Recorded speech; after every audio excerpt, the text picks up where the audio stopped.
So I've been talking about tannins and the importance of tannins.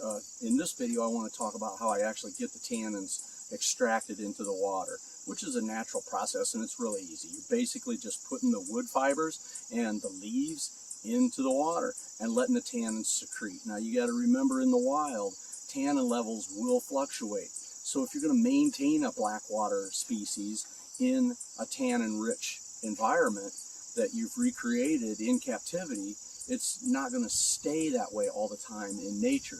It's going to have heavy rainfalls, it's going to thin, it's going to get stronger, the water levels will change, the levels of tannins in the water will go from practically very low existent to really strong existent in the falls when the leaves are falling in, but there'll always be a certain level of tannins in the water.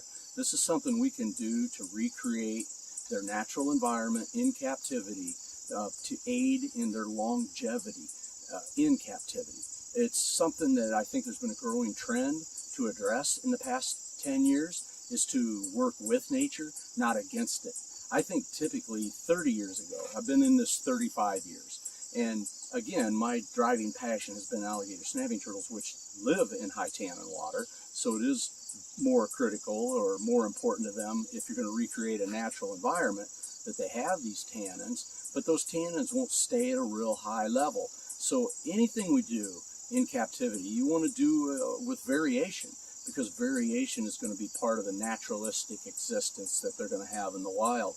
And we owe it to God's creatures, if we're going to keep them in captivity, to recreate as much of their natural existence in their natural environments as we can, and to keep it a healthy naturalistic setting. We owe it to them. There's a little hatchling alligator snapping turtle. He's in our documentation program. This is a study, the lifespan development study that we have. And you can see I have a high level of tannins right now. That'll fluctuate. They'll go get stronger and thinner. Now, when I change their water, there's a filtration system running here, but occasionally I'll change out their water.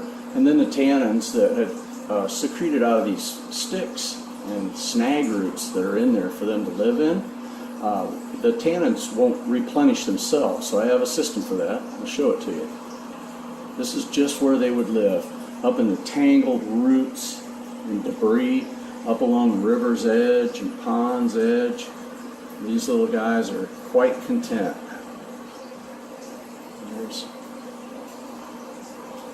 This is my tannin extractor. This is a 20-gallon barrel, and it has a 2-gallon bucket sitting down inside it. It's elevated up off the floor. Now that bucket has both ends cut out with a mesh in it. The bucket has the lid snapped shut on it. It has a screen on both sides, and it's filled with cypress mulch, and I'll put different leaves in it at different times, and I just circulate it like a big tea maker.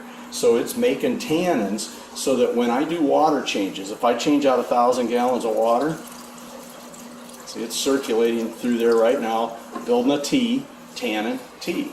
And it's aerated, that way it's healthy and stays healthy, and it'll only make for a week.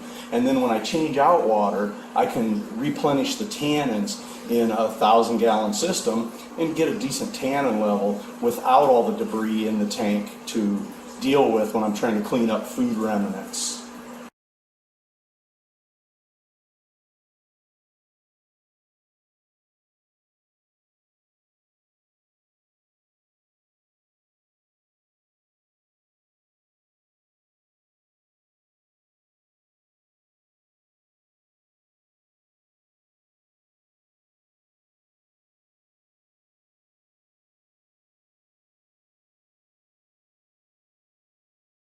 Crazy. I love my job.